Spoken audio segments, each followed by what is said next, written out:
ये वीडियो आप लोग की फिजिक्स की प्रिपरेशन के लिए रहने वाला है। इस वीडियो को देखने के बाद आप लोग की तगड़ी प्रिपरेशन फिजिक्स की हो जाएगी, तो हेडफोन जरूर यूज करें पार्टी के लिए। मैं तो पार्टी कर रही थी, मजे कर रही थी, मुझे बंदे ने बुलाया। नींदे चाले पाँचों नींदे चाले तू ठुमक ठुमक आए नींदे। So hello everyone, welcome to my channel. तो कैसे आप सभी लोग? तो आई होप सभी लोग बढ़िया होंगे। घर बैठे मस्त में आप लोग अपनी प्रिपरेशन कर रहे होंगे। तो आज के इस वीडियो में आप सभी लोग का दिल से बहुत बहुत स्वागत है, जहां पे हम लोग कंप्लीट करने वाले हैं डिटेल में ईएम वेव को।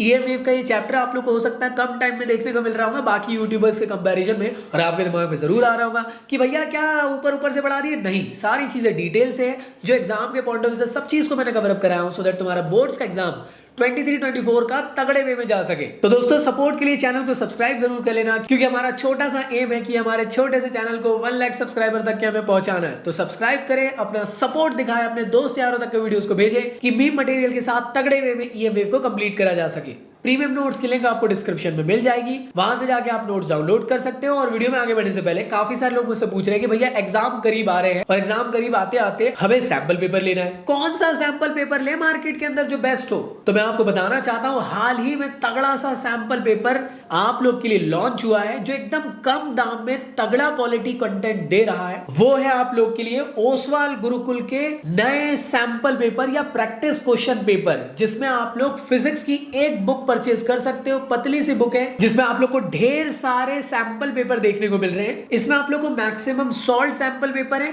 इसके अलावा कुछ अनसॉल्व है कि आप लोग घर पे भी बैठकर प्रैक्टिस कर सको। तो याद रखिएगा, बोर्ड्स 2023-2024 के अकॉर्डिंग इसको टारगेट करके बनाया गया। वन ऑफ द तगड़े से तगड़े बेस्ट वाले आपके सैंपल पेपर रहेंगे, जो आपकी फिजिक्स की प्रैक्टिस के लिए बेस्ट होने वाले। तो जल्द से जल्द जाएं, इसको परचेज करें, वैसे ही बहुत कम दाम में। और जो मैं आपको लिंक प्रोवाइड कर रहा हूं Amazon की डिस्क्रिप्शन में, वहां से जाके अगर आप परचेज करोगे तो और ज्यादा मिनिमम से मिनिमम प्राइस में आप लोग को ये मिल जाएंगे। जल्दी से Amazon के थ्रू ऑर्डर कर लो और घर बैठे one of the best preparation start करो। तो चलिए स्टार्ट करते हैं हमारे चैप्टर नंबर 8 को, जिसका नाम है इलेक्ट्रोमैग्नेटिक वेव। और काफी ज्यादा छोटा सा चैप्टर है, परेशान होने की बिल्कुल जरूरत नहीं है, अच्छे से वो डिटेल में समझेंगे। सो आगे बढ़ने से पहले चैनल को सब्सक्राइब कर ले, साथ ही साथ टेलीग्राम के चैनल और साथ में मुझे इंस्टा में जरूर फॉलो अप कर लेना, लिंक डिस्क्रिप्शन में गिवन है, सो दैट आप लोग को अपडेट हमेशा मिलते रहा करेगी। इसके अलावा हाल ही में मैंने मेरा खुद का प्लेटफॉर्म लॉन्च किया हूं, तो अब मैं मेरे प्लेटफॉर्म पे पढ़ा रहा हूं। अगर आप चाहो तो मेरे साथ मेरे प्लेटफॉर्म को ज्वाइन कर सकते हो। मेरे प्लेटफॉर्म को ज्वाइन करने के लिए या तो आप मेरी वेबसाइट पे जा सकते हो, या आप मेरे एप्लीकेशन को डाउनलोड कर सकते हो, जो प्ले स्टोर में आप लोग को मिल जाएगा।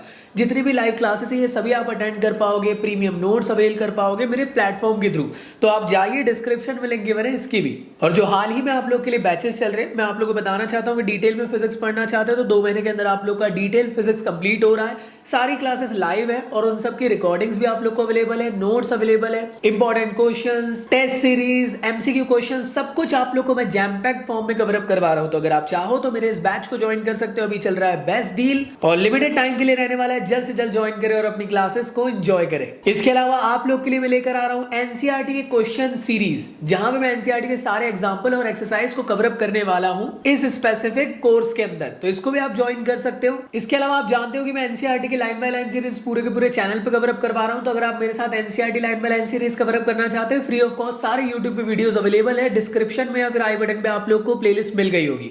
और जितने भी एग्जांपल और क्वेश्चंस हैं उन सब की प्रैक्टिस कवर अप करवा रहा हूं एनसीईआरटी के सीरीज के अंदर, जो आप लोग ज्वाइन कर सकते हो लाइव। 14 दिसंबर से स्टार्ट होने वाला है ये स्पेसिफिक कोर्स। 15 दिन के अंदर पूरे के पूरे कंप्लीट चैप्टर 1 से लेकर 14 तक के सारे क्वेश्चंस को हम लोग कवर अप कर लेंगे। और अभी मिल रहा है स्पेशल डील में, तो इसको जल्द से जल्द अवेल करें, अर्ली बर्ड ऑफर का फायदा उठाए। अगर आप चाहते हो दोनों कोर्सेज को साथ में परचेस करना है तो भाई बेस्ट डील है। इतने अमाउंट के अंदर आप लोग के दोनों कोर्सेज मिल जाएंगे, डिटेल कोर्स के साथ एनसीईआरटी की सीरीज पूरी आप लोग को मिल रही होगी। तो जाए और ज्वाइन करें और अपनी घर बैठे बनाओ द बेस्ट प्रिपरेशन मेरे साथ स्टार्ट करें। तो आखिर हम लोग क्या क्या पढ़ने वाले हैं इस चैप्टर के अंदर, तो याद रखिए हम लोग जो चैप्टर के अंदर चीजें पढ़ने वाले वो न्यू सिलेबस के अकॉर्डिंग रहेगा, 2023-2024 के अकॉर्डिंग। तो लास्ट ईयर आप लोग को ना डिस्प्लेसमेंट करंट के बारे में जो स्पेसिफिक टॉपिक था उसको रिड्यूस कर दिया गया था, बट इस बार ना उसको वापस ऐड ऑन कर दिया गया है। तो छोटा सा चैप्टर है, एक पार्ट है ईएम वेव का और एक पार्ट है स्पेक्ट्रम का। खत्म कहानी, जल्दी से स्टार्ट करते हैं इसको। तो चैप्टर में आगे बढ़ने से पहले मैं आप लोग को ना थोड़ा सा इसके इतिहास के बारे में बताने की कोशिश करता हूं। ईएम वेव को पढ़ने से पहले आप सभी के सभी लोग जानते हो कि इलेक्ट्रिक फील्ड की मदद से हम लोग मैग्नेटिक फील्ड बना सकते हैं क्या? बेशक बना सकते हैं। एक करंट कैरिंग वायर है, उसके अराउंड पे आप लोग को मैग्नेटिक फील्ड देखने को मिलती है। तो जिस तरफ इलेक्ट्रिक फील्ड जा रही है उसी के परपेंडिकुलर डायरेक्शन पे मैग्नेटिक फील्ड बनती है। तो क्या आप लोग एग्री करोगे? हाँ भैया, बिल्कुल एग्री करेंगे कि इलेक्ट्रिक फील्ड की मदद से मैग्नेटिक फील्ड बनती है। अगर मैं आपसे कहूं कि क्या मैग्नेटिक फील्ड की मदद से आप इलेक्ट्रिक फील्ड बना सकते हो, तो आप कंफ्यूज हो जाओगे। तो कंफ्यूज आप लोग को नहीं होना है। मैग्नेटिज्म के पोर्शन में आप लोग को याद करने की कोशिश करना है कि यार कभी भी सिंपल मैग्नेटिक फील्ड से इलेक्ट्रिक फील्ड नहीं बनाई जा सकती थी। फराडे के अगर आपको एक्सपेरिमेंट याद आ रहे होंगे तो वहां से आप लोग को ये चीज कंक्लूड हो रही होगी कि सिंपली मैग्नेटिक फील्ड से आप लोग इलेक्ट्रिक फील्ड नहीं बना सकते हो। आपको अगर मैग्नेटिक फील्ड से इलेक्ट्रिक फील्ड बनाना है तो आप लोग को चेंजिंग इन मैग्नेटिक फील्ड की जरूरत पड़ेगी। याद है फराडे के जो एक्सपेरिमेंट थे वहां पे उन लोगों ने करे क्या थे? स्पेसिफिकली उस मैग्नेट को बार बार आगे पीछे करे, जिस वजह से मैग्नेटिक फील्ड बार बार चेंज हो रही थी और चेंजिंग इन मैग्नेटिक फील्ड की वजह से ही इलेक्ट्रिक फील्ड बनी थी। तो अगर मैं कहूं कि सिंपल मैग्नेटिक फील्ड की वजह से इलेक्ट्रिक फील्ड बनी, क्या नहीं बनी? क्या चेंजिंग इन मैग्नेटिक फील्ड की वजह से इलेक्ट्रिक फील्ड बनी? बेशक बनी। तो आगे जाके एक साइंटिस्ट आते हैं जिनका नाम है मैक्सवेल। ग्लेन मैक्सवेल नहीं है भाई। तो जो मैक्सवेल भैया थे उनके दिमाग में भी ये आया कि यार जैसे चेंजिंग इन मैग्नेटिक फील्ड की वजह से इलेक्ट्रिक फील्ड बन सकती है, क्या ऐसा पॉसिबल है कि चेंजिंग इन इलेक्ट्रिक फील्ड की वजह से मैग्नेटिक फील्ड बन सके? चेंजिंग इन इलेक्ट्रिक फील्ड मतलब कि ऐसी इलेक्ट्रिक फील्ड जो बार बार चेंज हो रही हो, मतलब कम से ज्यादा हो रही हो या ज्यादा से कम हो रही हो, क्या उसके वजह से आप लोग को मैग्नेटिक फील्ड बनते हुए देखने को मिलती है? तो इसी के बारे में मैक्सवेल भैया ने पता करने की कोशिश करे और आपको इस चैप्टर के अंदर मैक्सवेल की बहुत ज्यादा योगदान देखने को मिलेगा। मैक्सवेल आप लोग को काफी इंपॉर्टेंट टर्म्स के बारे में आगे जाके आप लोग को बताने वाले। इसी चीज को प्रूव करते करते उन्होंने एम्पियर्स भैया के कॉन्सेप्ट को भी गलत करार कर दिए। उनका यह कहना था कि एम्पियर्स ने जो स्पेसिफिकली करंट के बारे में बताए हैं वो अधूरा करंट है। तो अगर आप लोग को याद है एम्पियर्स का जो सर्किटल लॉ था वो था B.dl which is equal to mu naught I. अब यहाँ पे एक्चुअल में बताना क्या चाह रहे हैं मैक्सवेल कि जो एम्पियर भैया ने स्पेसिफिक इक्वेशन में जो करंट के बारे में डिस्क्राइब करे वो अधूरा करंट है और उस अधूरे करंट को पूरा करने का काम मैक्सवेल भाई ने करे। कैसे करे? इस चेंजिंग इन इलेक्ट्रिक फील्ड से मैग्नेटिक फील्ड को पता करते करते। तो उन्होंने बेसिकली मैक्सवेल का एक्सपेरिमेंट को कंडक्ट करे। इस एक्सपेरिमेंट में उन लोगों ने करे क्या? बेसिकली एकदम सिंपल सा कंस्ट्रक्शन है, कुछ ज्यादा आप लोग को कंफ्यूजिंग नहीं देखने को मिलेगा। यहाँ पे अगर आप ऑब्जर्व करोगे तो यहाँ पे आप लोग को बैटरी देखने को मिलने वाली है। आप जानते हो बैटरी का एक एंड पॉजिटिव होता है, एक एंड नेगेटिव होता है। और यहाँ पे उन्होंने ले लिया एक पैरेलल प्लेट कैपेसिटर। तो और पैरेलल प्लेट कैपेसिटर में 2 प्लेट्स होती है, तो ये रेड कलर की आपको प्लेट्स दिख रही है और पूरा का पूरा जो कनेक्शन है ये वायर से कनेक्टेड है। और बेसिकली यहाँ पे उन लोगों ने की लगा दी है। तो जैसे ही की को ऑन करे तो हुआ क्या होगा? करंट दौड़ना चालू कर दिया होगा। अब एक बात बताओ, जब करंट दौड़ेगा तो करंट इस तरफ से जाएगा। मैं कह सकता हूं जिस तरफ करंट जाएगा उसी तरफ पॉजिटिव चार्जेस जाने वाले हैं और जिस तरफ आप लोग को नेगेटिव साइड दिख रहा है बैटरी का, क्या उस तरफ से इलेक्ट्रॉन जाने वाले हैं। तो इस वजह से हुआ क्या होगा? इस तरफ से सारे पॉजिटिव चार्जेस इस प्लेट पे आप लोग को देखने को मिले होंगे और इधर से सारे इलेक्ट्रॉन इस प्लेट में आप लोग को नेगेटिव फॉर्म में देखने को मिले होंगे, कुछ इस फॉर्म में। तो जैसे यहाँ पे बैटरी सप्लाई चालू करे होंगे तो ऐसा तो नहीं हुआ होगा ना कि एकदम सडनली करंट पहुंच गया होगा 2 एम्पियर का। नहीं, स्टार्टिंग में हो सकता है 0.1 एम्पियर गया, फिर 0.2 गया, 0.3 गया। तो मैं ये कह सकता हूँ कि इंस्टेंटेनियस चार्जेस जा रहे होंगे। मैं ये कह सकता हूँ कि धीरे धीरे करके यहाँ पे चार्जेस की वैल्यू बढ़ रही होगी। और अगर धीरे धीरे करके चार्जेस की वैल्यू बढ़ रही होगी तो आप जानते हो प्लेट के इस तरफ आ गए पॉजिटिव चार्ज, इस तरफ आ गए नेगेटिव चार्ज। तो पॉजिटिव नेगेटिव की वजह से यहाँ पे बन रही होगी एक इलेक्ट्रिक फील्ड। और अगर यहाँ पे एक इलेक्ट्रिक फील्ड बनेगी तो मुझे एक बात बताओ, इलेक्ट्रिक फील्ड के परपेंडिकुलर डायरेक्शन पे क्या देखने को मिलता है? तो आप कहोगे इलेक्ट्रिक फील्ड के परपेंडिकुलर डायरेक्शन पे भैया हमें देखने को मिलता है मैग्नेटिक फील्ड। और मैग्नेटिक फील्ड के परपेंडिकुलर डायरेक्शन में कौन होता है? तो मैं ये कह सकता हूं मोटे मोटे तौर पे कि इस तरफ में आप लोग को देखने को मिल रहा होगा एक करंट। और ये जो स्पेशल फॉर्म का करंट है इसे कहा गया डिस्प्लेसमेंट करंट। तो ये डिस्प्लेसमेंट करंट की खासियत क्या है और पहले जो एम्पियर्स ने समझाए थे वो करंट की बात क्या थी? तो मैं आप लोग को एक बात बताना चाहता हूं कि एम्पियर्स का ये मानना था कि पूरे के पूरे जो डायग्राम में आपको जो करंट दौड़ते हुए देखने को मिल रहा है वो एक ही करंट है। लेकिन मैक्सवेल जब बाद में इस एक्सपेरिमेंट को कंडक्ट करके समझते हैं कि यहाँ पे आपको 2 टाइप के करंट देखने को मिल रहे हैं। मैक्सवेल का ये कहना था जो वायर में करंट दौड़ते हुए आपको देखने को मिल रहा है ड्यू टू दी बैटरी की वजह से, उसका नाम दिया गया या उस करंट का नाम दिया गया कंडक्शन करंट। और मैक्सवेल का कहना था कि जो चेंजिंग इन इलेक्ट्रिक फील्ड की वजह से प्रोड्यूस हुआ है आप लोग को करंट इस पैरेलल प्लेट कैपेसिटर के अंदर, वो करंट है एक्चुअल में डिस्प्लेसमेंट करंट। तो ऐसे करके मैक्सवेल ने 2 टाइप के करंट को बताने की कोशिश करे। तो सिंपल वे में कहूं, कंडक्शन करंट मतलब जो वायर में दौड़ रहा है और डिस्प्लेसमेंट करंट मतलब जो प्लेट्स के बीच में आप लोग को चेंजिंग इन इलेक्ट्रिक फील्ड की वजह से प्रोड्यूस हो रहा है। अब आप बोलोगे भैया यार ये वाला ना समझ में नहीं आया। तो आइए इस स्पेसिफिक टॉपिक को समझते हैं कि यहाँ पे जो ये चेंजिंग इन इलेक्ट्रिक फील्ड है ये कैसे हो रहा है। तो मैं आपको एक चीज बताना चाहता हूँ, जैसे आप बैटरी चालू करोगे तो इंस्टेंट करंट आप लोग को यहाँ पे आते हुए देखने को नहीं मिलेगा। ऐसा नहीं होगा कि पूरे के पूरे चार्जेस एक बार में चले जाएंगे। आप सभी लोग जानते हो कि चार्जेस हमेशा इंस्टेंटेनियस फॉर्म में जाते हैं, मतलब dq बाय dt के फॉर्म में जाते हुए आप लोग को देखने को मिलते हैं। तो हो सकता है पहले आप लोग को थोड़े चार्जेस प्लेट में कम देखने को मिले होंगे, थोड़े टाइम के अंदर चार्जेस और बढ़ गए होंगे, थोड़ी देर में और ज्यादा बढ़ गए होंगे, थोड़ी देर में और ज्यादा हो गए होंगे, और थोड़ी देर में और ज्यादा हो गए होंगे। तो इस वजह से हो क्या रहा होगा, प्लेट के एक तरफ पॉजिटिव है, दूसरे तरफ नेगेटिव है।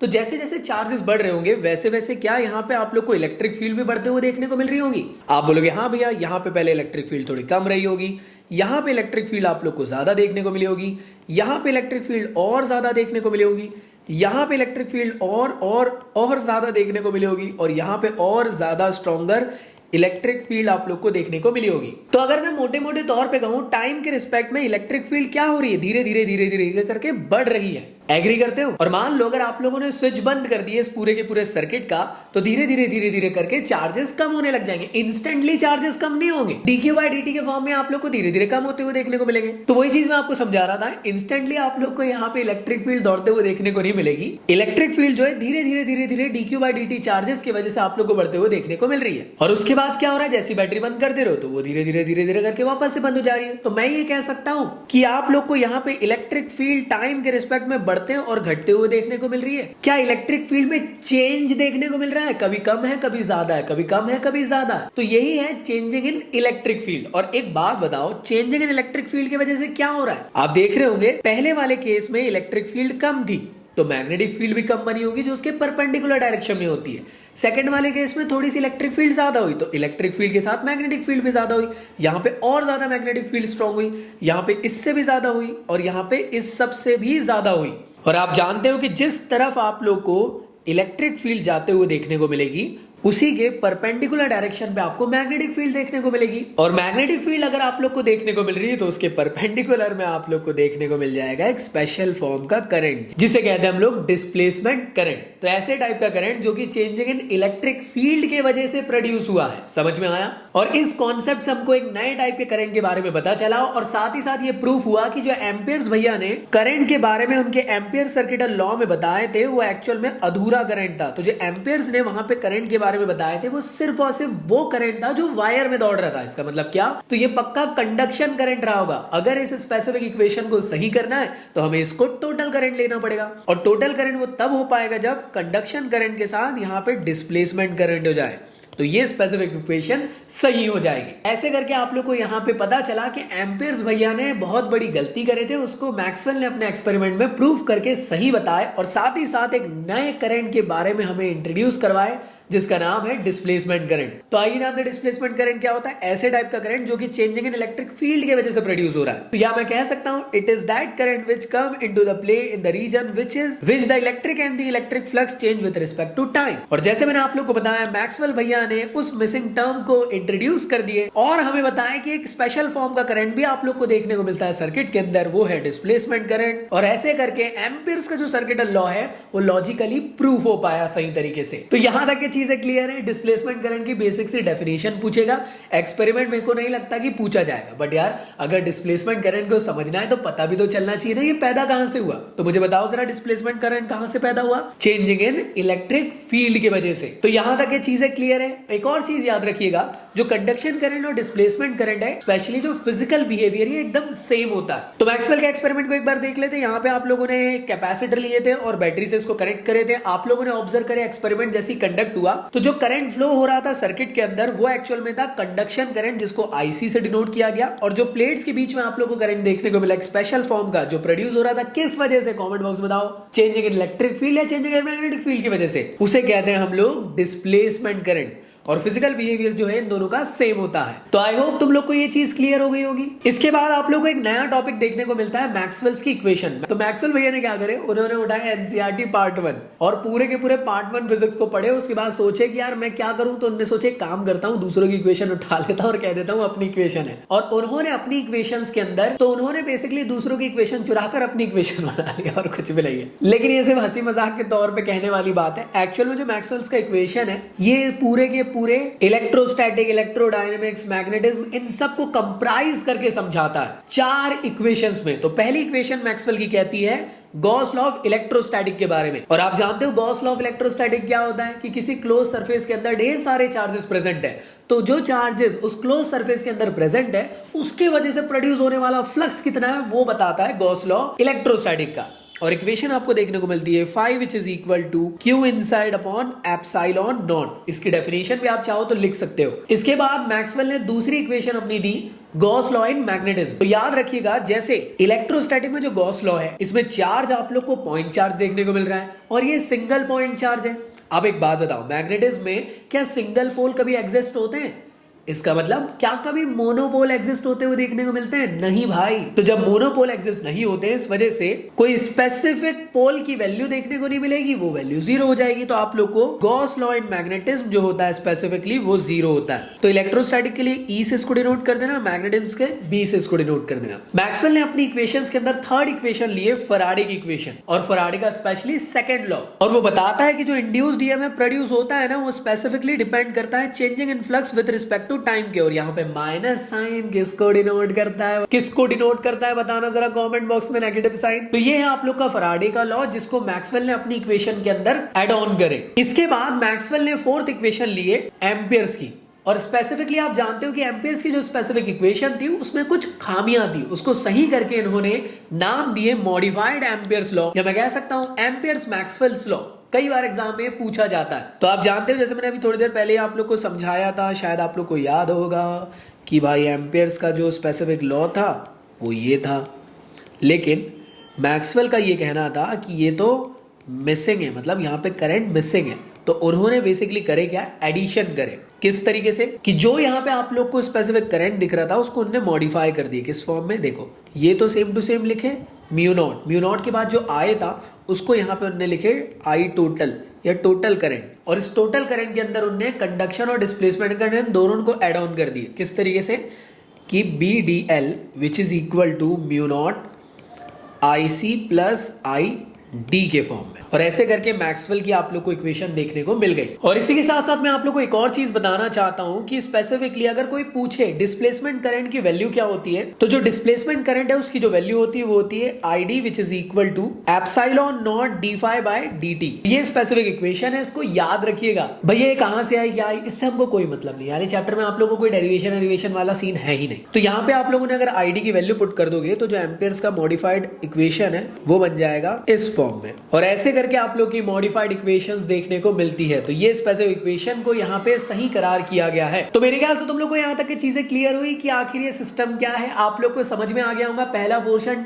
आइडिया ऑफ डिस्प्लेसमेंट करंट कहां से आया, वो आया मैक्सवेल के एक्सपेरिमेंट से, और मैक्सवेल की क्या इक्वेशन थी उसको हम लोगों ने देख लिया। तो ये जो पहला टॉपिक है आप लोग का यहाँ से एंड होता है। अब बात करते हैं कि आखिर ये ईएम वेव होती क्या है। ईएम वेव का पूरा नाम होता है इलेक्ट्रोमैग्नेटिक वेव, लेकिन इलेक्ट्रोमैग्नेटिक वेव को अच्छे से समझने से पहले हम लोग एक बार लाइट के इतिहास को समझ लेते हैं। तो मैं आप लोग को बताना चाहता हूं लाइट के बारे में। स्पेसिफिकली न्यूटन ने अपने सबसे पहली बार न्यूटन की कॉर्पस्क्यूलर थ्योरी में बताए थे। उनका ये कहना था कि जो लाइट है वो पार्टिकल फॉर्म में ट्रेवल करता है, स्ट्रेट फॉर्म में ट्रेवल करता है, ये सब कहना था। न्यूटन की एक गलती हो गई थी जिस वजह से पूरी थ्योरी गलत हो गई। उनका ये कहना था कि जो लाइट की स्पीड है मीडियम में ज्यादा होती है एज कम्पेयर टू एयर की। आप तो इतने समझदार हो कि लाइट ज्यादा एयर में ट्रेवल करता है स्पीड में एज कंपेयर टू किसी और मीडियम में। अरे भाई लाइट ऐसे हवा में मारो तो ज्यादा तेज आएगा ना, रबड़ी में मारोगे लाइट तो तेजी से नहीं निकलेगा रबड़ी से बाहर। इन्हीं के कंटेम्परेरी एक और साइंटिस्ट थे जिनका नाम था हाइजन या हाइगन। इन्होंने ये बताया कि जो लाइट है ये पार्टिकल फॉर्म में नहीं होता है, ये वेव फॉर्म में देखने को मिलता है। लेकिन इनकी भी थ्योरी स्पेसिफिकली गलत हो गई, क्योंकि इनका कहना था कि जो लाइट है वो मैकेनिकल वेव के फॉर्म में ट्रेवल करती है। और एक चीज समझने की कोशिश करो, अर्थ और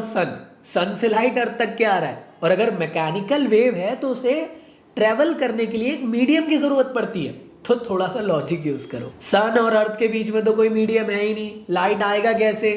तो इसके लिए फिर इन्हें उल्टी सीधी थ्योरी बताएं जिसको आप वेव ऑप्टिक्स में अच्छे से पढ़ सकते हो। और फिर ये थ्योरी भी गलत हो गई। आगे जाके एक महान साइंटिस्ट आते हैं जिन्होंने इसको अच्छे से एक्सप्लेन करे, जिसका नाम है ईएम वेव। बताओ कौन है वो साइंटिस्ट? और यहां से पता चला कि जो एक्चुअल में जो लाइट है वो ईएम वेव के फॉर्म में ट्रेवल करती है, मतलब इलेक्ट्रोमैग्नेटिक वेव के फॉर्म में। अब ये ईएम वेव होती क्या है? ईएम वेव मतलब ऐसे टाइप की वेव जिसमें आपको इलेक्ट्रिक फील्ड की वेव और मैग्नेटिक फील्ड की वेव दोनों साथ साथ आप लोग को ट्रेवल करते हुए देखने को मिलती है, कपल के फॉर्म में। मतलब ये कि एक कदम तुम आगे बढ़ाओगी तो एक कदम मैं आगे बढ़ाऊंगा, एक पॉपकॉर्न तुम खाओगे तो एक पॉपकॉर्न मैं खाऊंगा, तुम लैट्रिन करने जाओगे तो समझ गए ना, ज्यादा हो रहा है। तो निब्बा निब्बी जैसे रहते ना, हमेशा साथ साथ रहते हैं, वैसे ही ईएम वेव के अंदर इलेक्ट्रिक फील्ड की वेव और मैग्नेटिक फील्ड की वेव साथ साथ ट्रेवल करती है। इसको बहुत अच्छे तरीके से आप लोग को मालूम होगा, अलग पांडे सर ने समझाया था और बहुत ज्यादा वो ट्रेंड भी हुआ था, जिसमें कि अलग पांडे सर बताना चाह रहे थे एक तरफ में है इलेक्ट्रिक फील्ड जो है वो ऐसे ऑसिलेट करती है, टर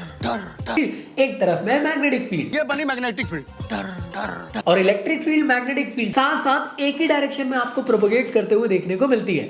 वेव बन गई। तो अगर आप लोग कहोगे भैया एनिमेशन फॉर्म में अगर आप दिखा सकते हो क्या, हाँ जी। तो जैसे आप एनिमेशन फॉर्म में देख रहे होंगे, एक तरफ में आप लोग को देखने को मिल रही है इलेक्ट्रिक फील्ड की वेव, दूसरे तरफ में आप लोग को देखने को मिल रही होगी मैग्नेटिक फील्ड की वेव। दोनों वेव एक साथ ट्रेवल कर रही है और आगे बढ़ रही है। तो याद रखिएगा, एक एक्सिस में इलेक्ट्रिक फील्ड की वेव होती है, दूसरे एक्सिस में मैग्नेटिक फील्ड की वेव होती है, और जिस तरफ वेव ट्रेवल कर रही है उसका डायरेक्शन तीसरा होता है। इसका मतलब ये कि इलेक्ट्रिक फील्ड की वेव, मैग्नेटिक फील्ड की वेव और जिस तरफ वेव ट्रेवल करने वाली है, तीनों एक दूसरे के परपेंडिकुलर है। तो यही चीज आप लोग को यहाँ पे लिखी हुई है, एक बार अगर आप चाहो तो पॉज करके रीड कर सकते हो। ईएम वेव एक नॉन मैकेनिकल वेव होती है। इसका मतलब ये कि इसको किसी मीडियम की जरूरत नहीं पड़ती है ट्रेवल करने की। साथ ही साथ ईएम वेव की स्पीड कितनी होती है, जितनी लाइट की स्पीड होती है उतनी आप लोग को ईएम वेव की स्पीड भी देखने को मिलती है। और सबसे पहली बार इसको 1885 में हर्ट्ज भैया ने गलती से इसको पता कर लिए थे। तो अगर मैं आपको ईएम वेव को अच्छे से बनाकर दिखाऊं तो एग्जाम में आप लोगों को कुछ इस फॉर्म में बनाना है। ये देखो, 3 एक्सिस बना लेना इस तरीके से, और मान लो इसका नाम आपने दे दिया एक्स एक्सिस, इसका नाम वाई एक्सिस, इसका नाम जेड एक्सिस।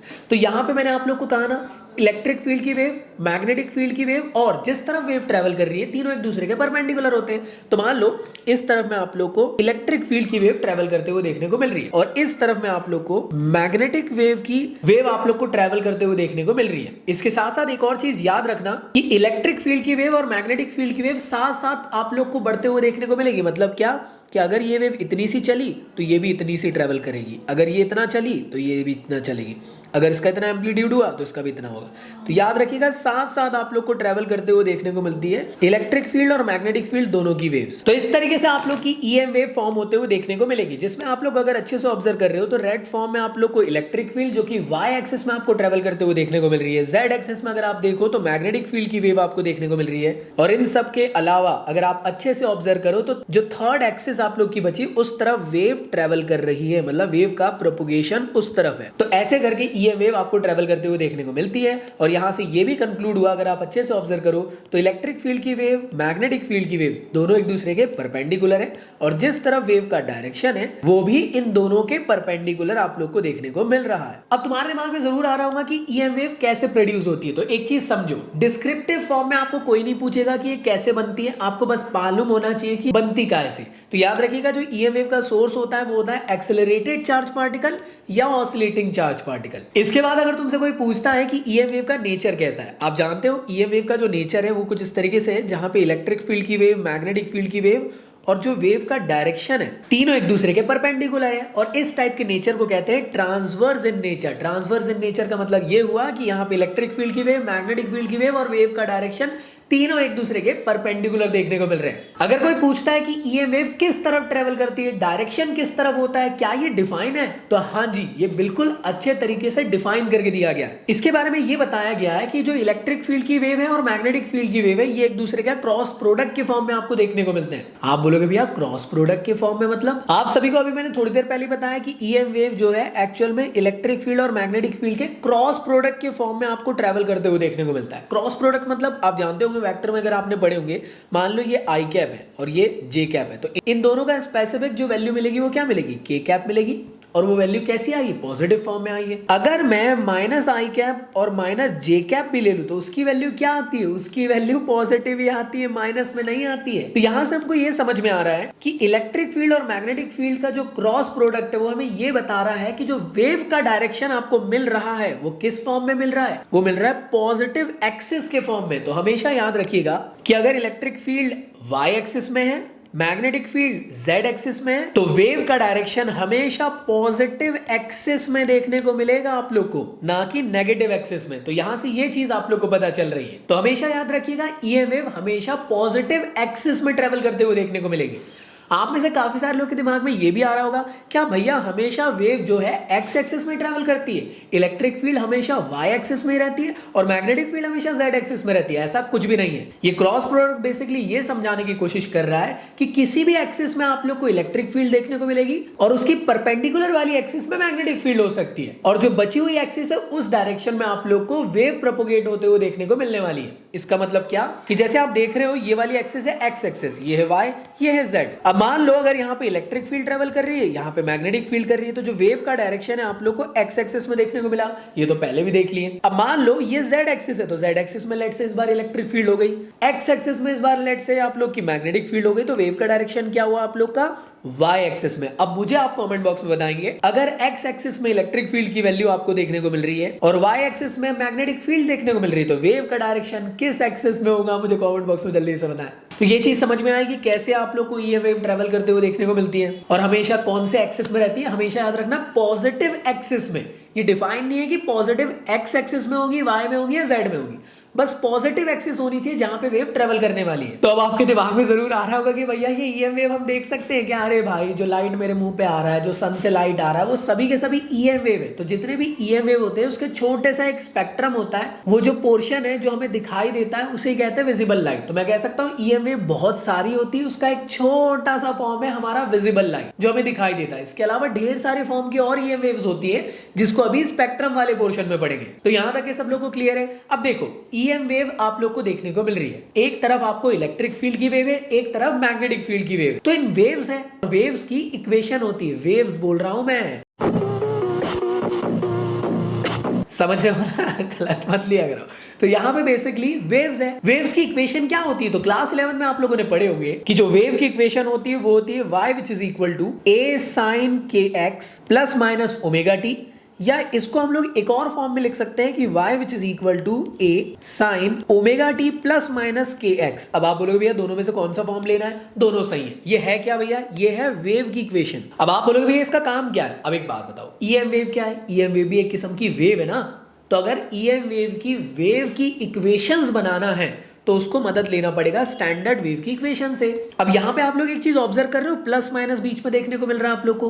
अब कब प्लस लेना है कब माइनस लेना है ये ना डिपेंड करता है। अब आप कहोगे किस चीज पे डिपेंड करता है? तो अगर आप लोग इस वेव की इक्वेशन में बीच में अगर प्लस लेते हो तो ये माना जाता है कि जो वेव आपकी है वो नेगेटिव एक्सिस में ट्रेवल कर रही है, और अगर आप लोग इक्वेशन के बीच में नेगेटिव लेते हो इसका मतलब ये है कि जो वेव है आप लोग की वो पॉजिटिव एक्सिस में ट्रेवल करते हुए आप लोग को देखने को मिल रही है। तो मुझे एक बात बता है, अब भी थोड़ी देर पहले हम लोगों ने डिस्कस करे कि ईएम वेव कौन सी एक्सिस में ट्रेवल करती है। पॉज करके आंसर करो, पॉजिटिव या नेगेटिव? तो ऑब्वियस सी बात है पॉजिटिव एक्सिस में। तो अगर हमें वेव की इक्वेशन बनाना है ईएम वेव के लिए तो इस इक्वेशन में बीचों बीच क्या लेना पड़ेगा? नेगेटिव लेना पड़ेगा। तो बेसिकली हमें कौन सी इक्वेशन को यूज करना है? हमें यूज करना है इस फॉर्म की इक्वेशन को, या इसके और फॉर्म में अगर आप चाहो तो ये वाला फॉर्म भी लिख सकते हो। भैया दोनों में से कौन सा फॉर्म लिखना अच्छा रहेगा? जो तुम्हें याद रह ले भाई, बस ओमेगा टी पहले ले लो, के एक्स बाद में ले लो, बात एक ही है, कोई दिक्कत नहीं, इसमें गलत कोई नहीं। अब इसकी मदद से आइए जानते हैं कि इलेक्ट्रिक फील्ड की वेव और मैग्नेटिक फील्ड की वेव ईएम वेव के अंदर कैसे बनती है। तो हम लोग को लेना है इसकी मदद। हम लोग कोई एक फॉर्म अज्यूम कर लेते हैं, ये वाला या फिर ये वाला। तो एक काम करते हैं इसकी मदद लेकर सॉल्व करते हैं। तो थोड़ी देर पहले आप लोग को बताया कि इस इक्वेशन को आप लोग को लेना है, पहले बनाना है इलेक्ट्रिक फील्ड की वेव, फिर बनाना है मैग्नेटिक फील्ड की वेव की इक्वेशन। तो मैं पहले आपको इलेक्ट्रिक फील्ड की वेव की इक्वेशन बना के दिखाता हूं। आपका होमवर्क है कि आप मुझे मैग्नेटिक फील्ड की वेव की इक्वेशन बना के दिखाओगे। तो इलेक्ट्रिक फील्ड की वेव की इक्वेशन कैसे बनेगी? ए मतलब एम्पलीट्यूड, मैक्सिमम एम्पलीट्यूड। तो मैक्सिमम एम्पलीट्यूड क्या होगा इलेक्ट्रिक फील्ड का? ई नॉट। कैसे होगा भैया? मान लो ये रही हमारी ईएम वेव और ईएम वेव की इलेक्ट्रिक फील्ड, तो जो इसका मैक्सिमम आप लोग को एम्पलीट्यूड देखने को मिल रहा है वो है ई नॉट, तो उसको लिया हूं मैंने। इसके बाद क्या आएगा दोस्तों? साइन के एक्स माइनस ओमेगा टी आपको देखने को मिलेगा। तो ऐसे करके आपकी ईएम वेव की इक्वेशन बन जाएगी। अगर आप चाहो तो इसको और ज्यादा सॉल्व कर सकते हो। बेसिकली जो k है इसकी वैल्यू होती है 2 पाई बाय लैम्डा, और जो ओमेगा है उसकी वैल्यू होती है 2 पाई बाय टी। ये स्पेसिफिकली क्लास 11 का पोर्शन है, ठीक है? तो ये याद रख लेना k की और ओमेगा की वैल्यू क्या होती है। जैसे अगर आप इसको पुट कर दोगे तो इक्वेशन जो है आप लोग की इस फॉर्म में आपको देखने को मिल सकती है। तो ऐसी कुछ इक्वेशन आपको देखने को मिल जाएगी। इसमें अगर आप चाहो तो 2 पाई को कॉमन निकाल लेना। तो 2 पाई को अगर कॉमन निकालोगे तो जो इक्वेशन है वो आप लोग की कुछ इस फॉर्म की हो जाएगी। और आप जानते होंगे क्लास 11 में आप लोगों ने पढ़े होंगे 1/t होता है फ्रीक्वेंसी, तो फ्रीक्वेंसी की वैल्यू 1/t होती है। तो इसको आप लोग लिख लिख सकते हो इस फॉर्म में भी। तो ऐसे करके भी आप लोग वैल्यू लिख सकते हो। भैया क्या ये सब अलग अलग है? नहीं, अगर आप चाहो तो ऊपर वाली यूज कर लो, या फिर ये वाली कर लो, या फिर ये वाली कर लो। अलग अलग रिप्रेजेंटेशन के फॉर्म में मैंने आप लोग को बता दिया। अब आप लोग पॉज करेंगे और मुझे मैग्नेटिक फील्ड के लिए बना के दिखाएंगे। याद है ना, मैग्नेटिक फील्ड की जो वेव रहती है, अगर इलेक्ट्रिक फील्ड इस तरफ ट्रेवल कर रही है तो मैग्नेटिक फील्ड की किस तरफ ट्रेवल करती है? वो करती है इस तरफ। और इस तरफ में मैक्सिमम एम्पलीट्यूड क्या होगा इसका? बी नॉट हो जाएगा। तो बस बेसिकली करना क्या है, ई की जगह पे बी ले लेना है, ई नॉट की जगह पे बी नॉट ले लेना है। बाकी सब कुछ पुटिंग वोटिंग सेम करना है और आपको स्पेसिफिक वैल्यू निकालना है। अभी मुझे सॉल्व करके आप सभी के सभी लोग बताएंगे। तो अगर आप लोगों ने इस वैल्यूज को सॉल्व कर लिए होंगे तो कुछ इस तरीके से आप लोग की वैल्यू निकल के आई होगी।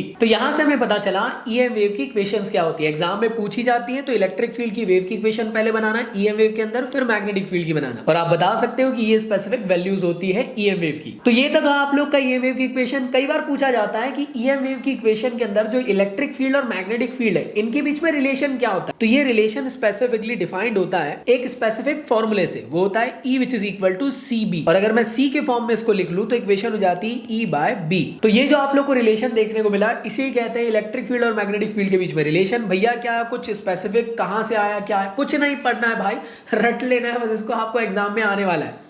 ईएमएफ में कोई डेरिवेशन वगैरह नहीं है। और याद रखना, इससे न्यूमेरिकल बन जाता है भाई एग्जाम में। यहां तक कि नीट के एग्जाम में भी इस बेसिक फॉर्मूले से न्यूमेरिकल आया है। तो याद रखिएगा, इंपॉर्टेंट है। यहाँ पे जो सी है, सी वो नहीं है जो आप सोच रहे हैं। सी मतलब होता है वेलोसिटी ऑफ लाइट, और जो लाइट की वेलोसिटी होती है वो होती है आप लोग की 3 × 10⁸ मीटर पर सेकंड की। और इस इक्वेशन को याद रखना काफी इंपॉर्टेंट है। इसके बाद अगर कोई आपसे पूछे कि ईएम वेव की वेलोसिटी क्या होती है, तो ईएम वेव की वेलोसिटी के लिए स्पेसिफिक यहाँ पे आप लोग के लिए एक फॉर्मूला डिफाइन करके दिया है, जिसके थ्रू आप लोग पता कर सकते हो कि ईएम वेव की वेलोसिटी क्या होती है। तो सबसे पहले हम लोग पता कर रहे हैं एयर के लिए कि एयर में आप लोग को वेलोसिटी कितनी देखने को मिलने वाली। तो एयर में जो वेलोसिटी होती है वो होती है C which is equal to 1/μ0 epsilon naught, वो भी अंडर रूट में। और अगर आपसे कोई बात करता है कि किसी मीडियम में कितनी होगी, मतलब एयर के अलावा किसी और मीडियम पे ईएम वेव की वेलोसिटी क्या होती है, तो कंफ्यूज नहीं होना। देखो जो C है उसकी जगह पे V आ जाएगा, और यहाँ पे जो आप लोग को म्यू देखने को मिला था उसकी जगह पे सिंपल म्यू आ जाएगा, और एप्सिलॉन नॉट की जगह पे सिंपली एप्सिलॉन आ जाएगा। आपके दिमाग में कंफ्यूजन आ रहा होगा ये एप्सिलॉन क्या है और म्यू क्या है। तो एप्सिलॉन होता है परमिटिविटी, जिसको आपने चैप्टर नंबर 1 में पढ़े होंगे। और इसके बाद जो आपको म्यू देखने को मिल रहा है, इसका मतलब होता है परमिएबिलिटी, जिसको आप लोगों ने मैग्नेटिज्म में पढ़े होंगे। और ये फ्री स्पेस में है, इसलिए मैं नॉट लगा दिया, और किसी मीडियम के लिए नॉट यहाँ पे हम लोगों ने डिनोट नहीं करे। अब आप बोलोगे भैया एक सेकंड, आपका कहना था कि जो लाइट है उसकी जो वेलोसिटी होती है वो होती है 3 × 10⁸ मीटर पर सेकंड। तो आपने ये फॉर्मूला क्यों बना दिया? अगर आप इन दोनों की वैल्यूज पुट कर दोगे तो जो स्पेसिफिक फॉर्म निकल के आएगा वो वही आएगा, 3 × 10⁸ मीटर पर सेकंड की वैल्यू। ठीक है दोस्तों, लेकिन कैसे आया उसको पता होना चाहिए। तो ये फॉर्म से आया। अब लाइट की वेलोसिटी किसी दूसरे मीडियम में क्या है, तो इसलिए उसका हम लोग को परमिटिविटी और परमिएबिलिटी की वैल्यू पता होनी चाहिए, तो वेलोसिटी की वैल्यू निकाल सकते हैं। कोई अगर पूछे कि लाइट जो है वो एयर से किसी मीडियम में ट्रैवल कर रहा है, तो उस टाइम पे किस तरीके से चेंजेस आता है, तो याद होगा आप लोग को रे ऑप्टिक्स में आप लोगों ने पढ़े होंगे रिफ्रैक्टिव इंडेक्स नाम का एक टॉपिक, जो आपको बताता है कि लाइट कितने मुश्किलात से एक मीडियम से दूसरे मीडियम पे ट्रैवल करता है। तो उसे ही हम लोग कहते हैं रिफ्रैक्टिव इंडेक्स। और रिफ्रैक्टिव इंडेक्स होता है specifically mu which is equal to C bye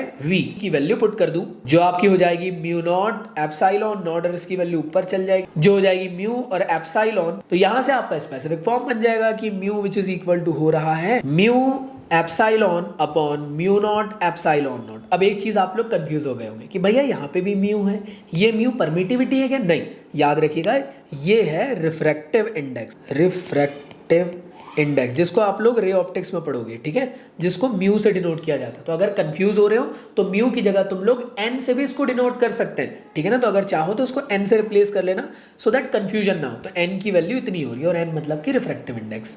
तो अगर आपको पता करना है कि एक मीडियम से लाइट दूसरे मीडियम में ट्रैवल कर रहा है, उस टाइम पे आप लोगों को किस तरीके से चेंजेस देखने को मिल रहा है, तो इस स्पेसिफिक फॉर्मूले से पता चल सकता है। तो ऐसे करके आप लोग स्पेसिफिक वैल्यू निकाल लोगे। अगले स्पेसिफिक टॉपिक की बात करते हैं, some important characteristics of EM wave. तो याद रखिएगा ढेर सारी कैरेक्टरिस्टिक्स होती है, मैं आप लोगों को एक पॉइंट करके समझा देता हूं, एग्जाम में जरूर आएगा। तो जो सबसे पहली कैरेक्टरिस्टिक है, बेसिक सी बात है कि इलेक्ट्रोमैग्नेटिक वेव जो है एक्सेलरेटेड चार्ज या फिर ऑसिलेटिंग चार्ज पार्टिकल से प्रोड्यूस होता है। इसके बाद की प्रॉपर्टी बेसिक से यही है कि ईएम वेव जो है इसको किसी भी मीडियम की जरूरत नहीं पड़ती है ट्रेवल करने के लिए। क्यों? क्योंकि ये एक नॉन मैकेनिकल वेव के फॉर्म में ट्रेवल करती है। थर्ड प्रॉपर्टी ये कहती है कि जो ईएम वेव की जो वेलोसिटी है फ्री स्पेस में वो होती है लाइट की वेलोसिटी के बराबर, मतलब 3 × 10⁻8 मीटर पर सेकंड की। और अगर इसकी वैल्यू को तुम लोग को निकालना है तो तुम निकाल सकते हो C which is equal to 1/μ0 epsilon naught और अंडर रूट लगा दो तो इस स्पेसिफिक फॉर्म से भी निकल सकता है। और अगर कोई पूछे कि स्पीड क्या होता है तो 3 × 10⁸ मीटर पर सेकंड की वैल्यू होती है। तो यही चीज आप लोग को लिखी हुई, it means that light wave are electromagnetic in nature.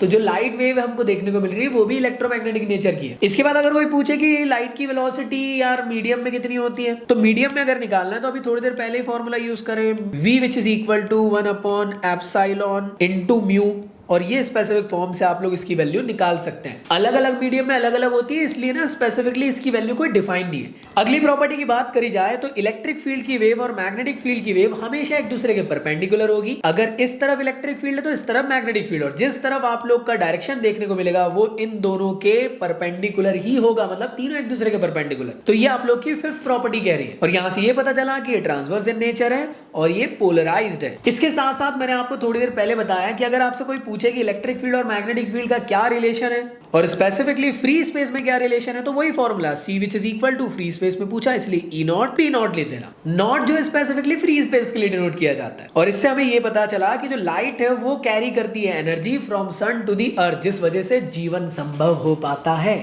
इसलिए जीवन संभव नहीं हो रहा है कि वो आपकी जिंदगी में है, समझे ना? मुझे क्यों तोड़ा? और इसके अलावा याद रखिएगा इलेक्ट्रोमैग्नेटिक वेव जो है ये फॉलो करती है सुपरपोजिशन का principle, reflection, refraction, interference, diffraction, polarisation, जिसको आप लोग आने वाले चैप्टर्स में पढ़ोगे। तो इसका मतलब ये कि ये सारे फिनोमिना को फॉलो करती है। तो ये चीज क्लियर हुई। अगले टॉपिक की तरफ बढ़ते हैं जिसका नाम है इलेक्ट्रोमैग्नेटिक स्पेक्ट्रम और कितने टाइप के डिफरेंट रीजन्स होते हैं। अब ये इलेक्ट्रोमैग्नेटिक स्पेक्ट्रम क्या है तो देखो यार, हमको ना धीरे धीरे करके पता चला कि ढेर सारे फॉर्म की ईएम वेव्स होती है। तो हम लोगों ने बेसिकली करे क्या, जितनी भी ईएम वेव्स हमको पता चली उनको हम लोगों ने उसकी फ्रीक्वेंसी और वेवलेंथ के अकॉर्डिंग अरेंज कर दिए। और ये रहा आप लोग का ईएम वेव का स्पेक्ट्रम, जहां पे आप लोगों को गामा रे देखने को मिल रहा है, एक्सरे देखने को मिल रहा है, अल्ट्रावायलेट है, फिर इंफ्रारेड है, माइक्रोवेव है, रेडियो वेव है। इस तरीके से आप लोग को देखने को मिलेगा। और जैसे जैसे आप लोग इस तरफ जाते जाओगे वैसे वैसे आप लोग देख रहे हो वेवलेंथ बड़ी होते जा रही है। तो बेसिक सी बात है, इसमें जो बीच का एक छोटा सा पोर्शन है वो है विजिबल लाइट का स्पेक्ट्रम, जिसको हम देख पाते हैं। इसके अलावा हम कोई और चीज देख ही नहीं पाते। तो याद रखना, इस तरफ में जितनी है वो सब आयनाइजिंग फॉर्म की है और इस तरफ में जितनी है वो सब की सब नॉन आयनाइजिंग फॉर्म की होती है। और जितने भी आप लोग को यहाँ पे राइट हैंड साइड में देखने को मिल रही है ये ज्यादातर मेडिकल और रिसर्च पर्पस के लिए यूज होता है। एक्सरे मशीन हो गई, रेडियो एक्टिव एलिमेंट हो गए, कैंसर को ठीक करना है, जर्म्स को मारना है, तो ज्यादातर इधर वाली चीज देखने को मिलेगी। और जो लेफ्ट हैंड साइड में ये सभी के सभी कम्युनिकेशन पर्पस से यूज होती है, रिमोट के लिए, रडार के लिए, cell phone, TV, FM, AM और जो बड़े बड़े सिग्नल्स भेजे जाते हैं। जादू को जो सिग्नल भेजे गए थे वो भी ईएम वेव के फॉर्म में भेजे गए थे, और वो भी किस फॉर्म में, रेडियो वेव के फॉर्म में। तो ईएम वेव का स्पेक्ट्रम समझ में आया। The order distribution of the electromagnetic wave in according with their wavelength and the frequency into the distinct group have widely different property that is called as electromagnetic wave. अगर draw करने के लिए exam में पूछा जाए तो confuse मत होना। देखो मैं आपको याद कराने की कोशिश करता हूँ। कुछ इस तरीके से आप लोग को ईएम वेव बनाना है। बीचों बीच बता देना कि जो छोटा सा पोर्शन है यहाँ पे आप लोग को देखने को मिलता है विजिबल लाइट का स्पेक्ट्रम, मतलब कि विब्योर। और विब्योर को कुछ इस फॉर्म में लिख देना। आप एक बात बताओ, यहाँ पे क्या है, ये है विजिबल लाइट और ये क्या है, वॉयलेट। वॉयलेट के बाद क्या आएगा, अल्ट्रा वॉयलेट। तो ऐसे याद रख लेना कि यहाँ पे क्या आएगा, अल्ट्रा वॉयलेट। फिर उसके बाद लिखना एक्स और वाई। एक्स मतलब एक्सरे, वाई मतलब गामा। गामा का जो साइन होता है वो वाई टाइप देखने को मिलता है। इस तरफ में ध्यान दो, आर मतलब क्या होता है, रेड होता है। तो रेड के बाद क्या आ सकता है, इंफ्रारेड। तो अगर आपको इंफ्रारेड देखना है तो आप लोग का जो रिमोट रहता है उसके सामने में जो एक बल्ब लगा रहता है ना, एलईडी का छोटू सा, उससे इंफ्रारेड रेज निकलती है। अगर आपके पास आईफोन वगैरह है तो आप लोग देख सकते हो सामने में जो फेस डिटेक्शन के लिए जो यहाँ पे यूज होता है वहां पे भी इंफ्रारेड दिखेगा। अगर आप डायरेक्ट आंखों से देखोगे ना तो रेड कलर की बीम नहीं दिखेगी।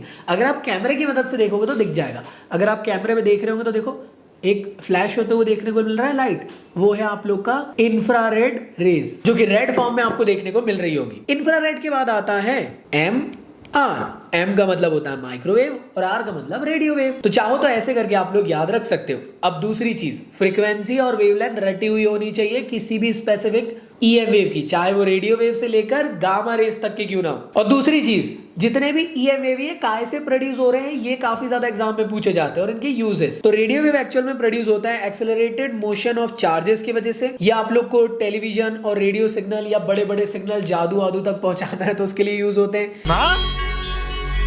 मुझे कुछ दिखाई नहीं दे रहा माँ। इनकी फ्रीक्वेंसी और वेवलेंथ रटी हुई होनी चाहिए, मैं इसको बताने की जरूरत नहीं पड़नी चाहिए। माइक्रोवेव, आप जानते हो कि माइक्रोवेव जो स्पेसिफिकली है आपके घर में खाना पकाने वगैरह के लिए यूज होता है, और इसका दूसरा नाम है, और इसको शॉर्ट रेडियो वेव के नाम से भी जाना जाता है। इसकी फ्रीक्वेंसी और वेवलेंथ याद होनी चाहिए, ये बताने की जरूरत नहीं है। साथ ही साथ एयरक्राफ्ट के नेविगेशन के लिए रडार सिस्टम में भी ये यूज होता है। अगला होता है इंफ्रारेड वेव्स। इंफ्रारेड वेव की फ्रीक्वेंसी वेवलेंथ रटी हुई होनी चाहिए, और ये प्रोड्यूस कैसे होता है, ये होता है हॉट बॉडीज एंड मॉलिक्यूल्स की वजह से। याद होना चाहिए भाई, जिसके बारे में यहाँ पे लिख कर दिया हो ना प्रोड्यूस वाला हो तो रटना ही है। और अगली चीज, ये आपको रिमोट वगैरह में यूज होते हुए देखने को मिलता है। अगर पबजी वगैरह खेले हो तो उसमें आप लोग को नाइट विजन के फॉर्म में देखना है तो इंफ्रारेड वाले वो चश्मे लगा लेते थे, जिससे आप लोग को जहां पे भी गर्मी दिखती थी, वो मतलब गर्मी मतलब बेटा मस्ती नहीं, जहां पे भी गर्मी दिखती थी किसी इंसान के, वहां दिख जाती थी। मतलब कुछ और चीज के लिए यूज मत कर लेना। अगला होता है विजिबल लाइट। विजिबल लाइट के बारे में अगर मुझे बताने की जरूरत पड़ रही है, मतलब कि मेरे को अपनी आंखों को अंधा कर लेना चाहिए और आपको भी अपनी आंखों को अंधा कर लेना चाहिए कि इसके यूज क्या होते हैं, बट फ्रीक्वेंसी याद कर लेना, काफी इंपॉर्टेंट है, और वेवलेंथ। अच्छा है मैं अंधा हूँ।